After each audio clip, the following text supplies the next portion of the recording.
There are two or three very serious issues. One is in relation to the Kashmir Council, which I again agree with you.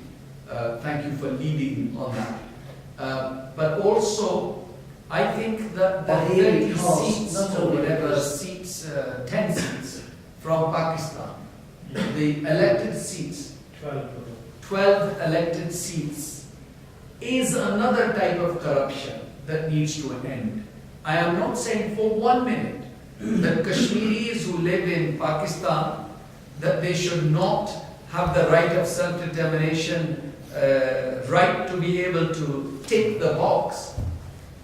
Only 2 days ago, and in fact I printed out some papers, 2 days ago I had an email from a young Kashmiri from Quetta, that 300 Kashmiris live in Quetta, and the minister or the MQM representatives from Karachi went across there and promised them that they would buy some land and build some houses, and because they're in a very bad condition.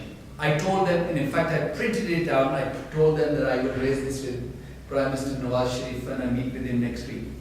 So there are constant issues of Kashmiris inside Pakistan. However, I think that these seats are abused.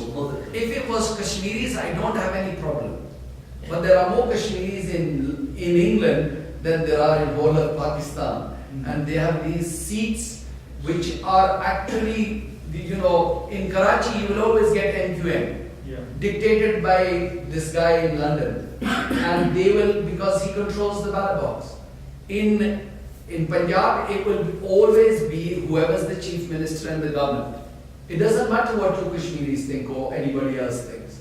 So I think that we need to look at that case also seriously. I have no problem whatsoever in Kashmiri's right to be able to decide the future, but I do not believe a Kashmiri even, who was born in Karachi, never seen Azad Kashmir or Kashmir, and has a seat in parliament or vote for a seat in Azad Kashmir, and decides on the issues related, because the whole corruption comes from there. You have started the process where they will be influenced in Islamabad and in Karachi and elsewhere. So we need to look at all that. And then there are other people who even think a little bit further, because yes, I totally agree with you about right of self-determination and the three options. But for administrative, now some people would say, well, until the decision is made, then they should remain as they are. I would say that the corruption has gone so much, we really need to reorganize or to look at the way Azad Kashmir and Gilgit-Baltistan is run.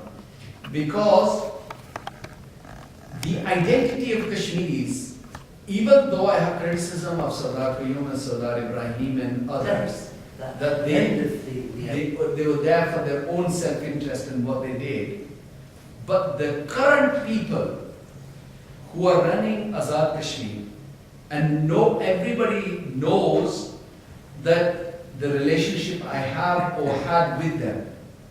But these people have actually destroyed the identity of Kashmir. They don't speak with the rulers in Islamabad now. They speak with their cleaners and their small administrators in their private houses rather than in Prime Minister House or President House or the ministers of Kashmir. So like the identity has eroded. The shakhs, that has gone out of the window now for the Kashmiris, because they've just, because they are corrupt, because they are beggars, because they depend on these people. So therefore they have eroded this whole thing. So unless we had a strong, this was supposed to be Azad Kashmir, supposed to be an independent Kashmir. And it was supposed to be a base camp. It was supposed to be a place for Kashmiris could rise for the right of self-determination. Actually, it has failed miserably so far, and it is doing so on a constant basis. And so I don't mind if JKLF can lead in the next, when the weather improves and we get rid of these risks, if you have organized a national conference, and not in Oldham, by the way, maybe in London, because, or Birmingham, somewhere center, you know, and not lead it yourselves, but involve everybody, and I'll be very happy to attend. I have a friend who has organized an international conference in Toronto in June, where we will raise these questions, and I've written to parliamentarians and asking them to join me, because there's a big alliance, Canadian alliance of mainstream organizations that are supporting the right of self-determination for the Kashmiri people. So we can raise it there. But anytime from now till middle of July, if you want to organize a conference on this particular issue, but we have to do it ourselves. It's good that symbolically we meet on this day, but we really need to raise the intellectual debate. There are some of our brothers and sisters who are involved with Kashmir issue, and what they do is, I'm a supporter of everybody. I think it's a good thing that at least they are doing it. At least Kashmir is being discussed, but if you keep discussing it like they do, photographs, few speeches, right of self-determination, we can't do this, then all our indigenous white parliamentarians, they've already said to me, well, we've realized that that's all they want. They don't want anything else. A photograph, a statement, video, TV, camera, and then we can go home. And if you keep doing that, then the issue is gone. So we need to put the life back into this debate and sort of lead it, and maybe have an intellectual conference, and also come up with one or two new campaigns, like we did the bus campaign, like you've done the MP's letter for remains of Shaheed Kashmir Maqbool Bhatt.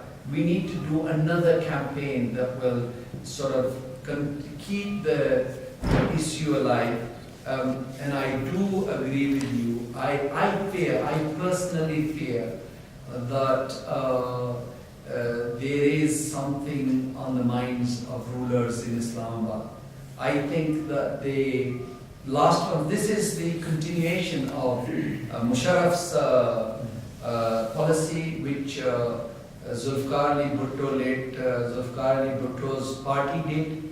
They continued with the same policy. And now Mia Saab, I think, is going to be doing the same, or even more, because of their own origins, being in Punjab, in eastern Punjab, they made very good relations with, although their real origins are Kashmiri, but their latest origins being from East Punjab. So I'm not very optimistic. Sadly, I have to say to you, but I have not given up. I am more determined now than ever that we need to put the life back in this campaign again, and we need to continue. And I thank you for giving me the opportunity again to organize this. Thank you very much. Thank you.